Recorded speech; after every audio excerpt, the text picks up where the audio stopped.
जय हिंद साथियों, स्वागत है आपका अपने YouTube चैनल स्टडी विथ उदय में। दोस्तों, आज की इस वीडियो में हम बात करेंगे पर्यावरणीय शिक्षा के विभिन्न संसाधन यानी कि major resources of environment education. दोस्तों, क्या है पर्यावरण शिक्षा के विभिन्न संसाधन? दोस्तों, छात्रों में पर्यावरण शिक्षा के प्रति जागरूकता तथा दायित्व को समझाने के लिए संसाधनों की आवश्यकता होती है। अतः शिक्षकों को सहायता करने में ये संसाधन महत्वपूर्ण भूमिका निभाते हैं। पर्यावरण शिक्षा के बारे में निम्नलिखित स्रोतों से हम जानकारी प्राप्त कर सकते हैं, जो कि दोस्तों आपके आते हैं परिवार एवं समाज, स्कूल, महाविद्यालय एवं संस्थाएं, शोध संस्थाएं और अन्य स्रोत। तो दोस्तों, पहले हम जान लेते हैं परिवार एवं समाज। दोस्तों, परिवार को प्रथम पाठशाला कहा गया है। बच्चे अथवा छात्र मूलभूत बातों की जानकारियां आदि जो भी होता है वह अपने परिवार से ही प्राप्त करते हैं। परिवार के लोग पर्यावरण संबंधी विभिन्न जानकारियां अपने बच्चे को प्रदान करते हैं। प्रायः घरों में फूल पौधों, गमलों आदि की क्यारियां के लिए व्यवस्थित स्थान होता है, जहां पर बालक उनसे संबंधित विभिन्न प्रकार के प्रश्न करता है, वह उसकी उपयोगिता के बारे में भी पूछता है। परिवार के सदस्य छात्र को पर्यावरण संबंधी उपयोगिता के विषय में बताते हैं। समाज में पर्यावरण संबंधी विभिन्न प्रकार के कार्यक्रम आयोजित किए जाते हैं। इसके अंतर्गत नुक्कड़ नाटक, पौधों की रोपाई, पेड़ों एवं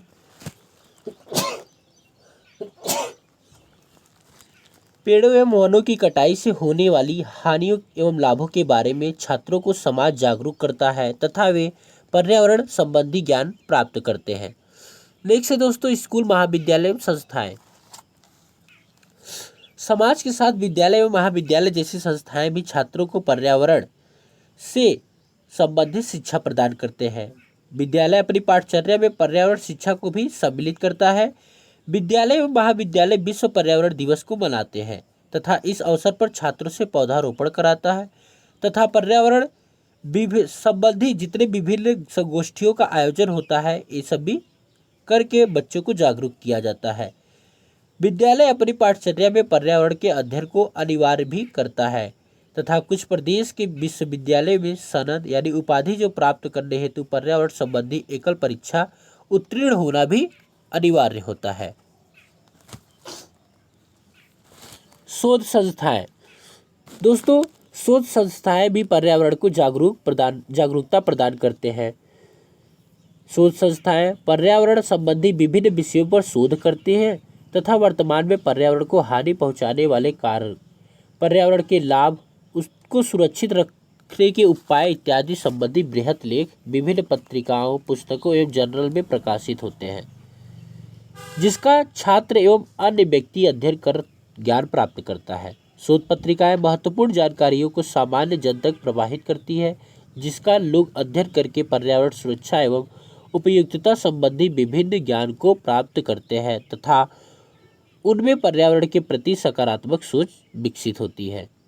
दोस्तों, अन्य स्रोत क्या क्या है? तो अन्य स्रोत में है हमारा पहला है पर्यावरण संरक्षण एजेंसी। अब पर्यावरण संरक्षण एजेंसी, इसे शॉर्ट में ईपीए कहा जाता है, यानी कि एनवायरमेंटल प्रोटेक्शन एजेंसी।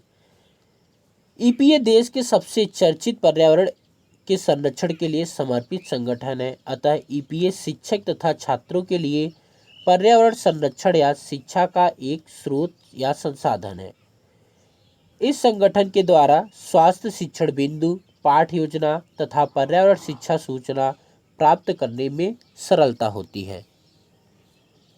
दोस्तों, नेक्स्ट है राष्ट्रीय वन्यजीव संस्थान यानी कि NWF, national wild life federation.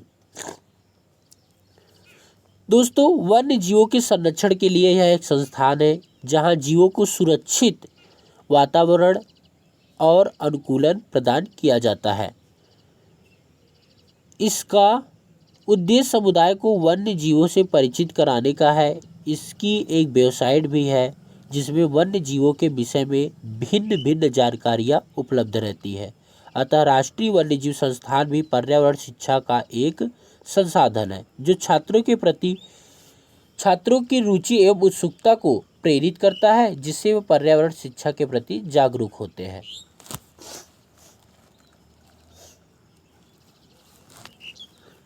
दोस्तों नेक्स्ट है हमारा राष्ट्रीय पर्यावरण शिक्षा संस्थान।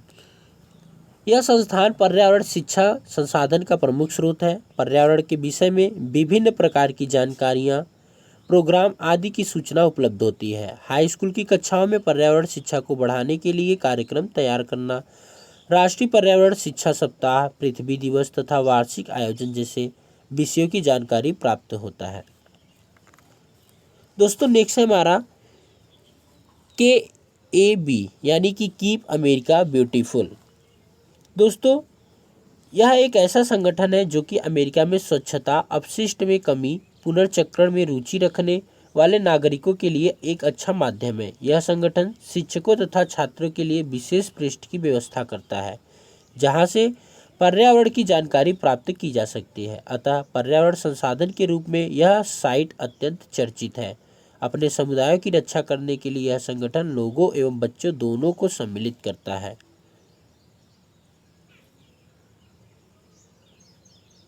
दोस्तों नेक्स्ट है हमारा राष्ट्र पर्यावरण साक्षरता परिषद यानी कि इन्वायरमेंटल लिटरेसी काउंसिल।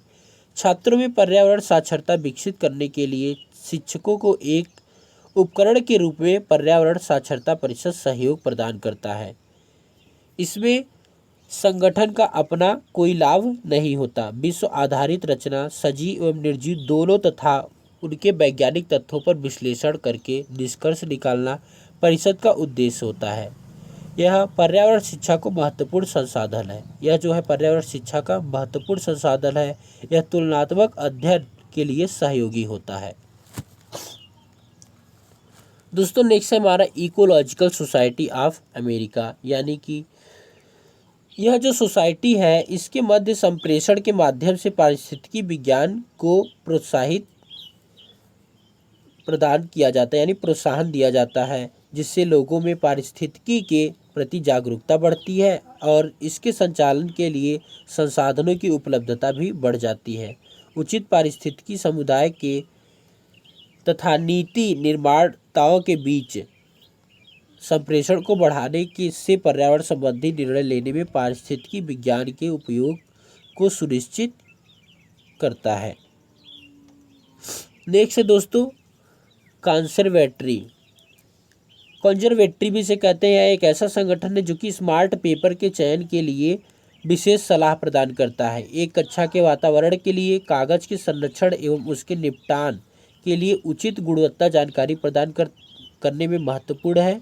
सामान्यतः छात्रों का कागज उपयोग के प्रति कोई सहज भाव नहीं होता, इसलिए वे इनका दुरुपयोग करते हैं।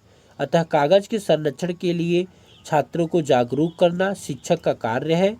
किन प्राकृतिक संसाधनों के उपयोग से कागज का निर्माण होता है, छात्रों को इसके विषय में ज्ञान होना चाहिए। इसकी जानकारी होने पर छात्र कागज तथा संसाधन दोनों के संरक्षण का प्रयास करेंगे।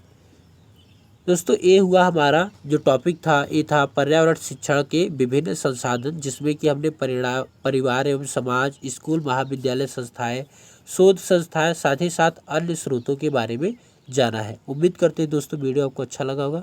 वीडियो में तब तक बने रहने के लिए धन्यवाद।